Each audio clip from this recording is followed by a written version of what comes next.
జై గురుదత్త. ఈ ఛానల్లో కొన్ని క్వశ్చన్స్కి ఆన్సర్స్ ఇవ్వడం జరుగుతుంది. ప్రతి నెల కామెంట్స్ ద్వారా కొన్ని క్వశ్చన్స్ అడుగుతున్నారు.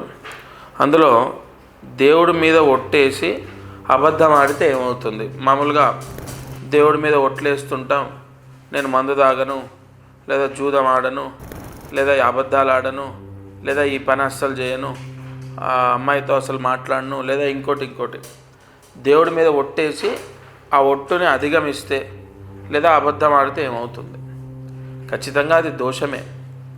కానీ ఆ ఒట్టుని మనం పశ్చాత్తాపడి ఏదైతే ఒట్టేసామో ఆ ఒట్టుకు కట్టుబడి ఉంటే ఆ దోషం తగ్గుతుంది.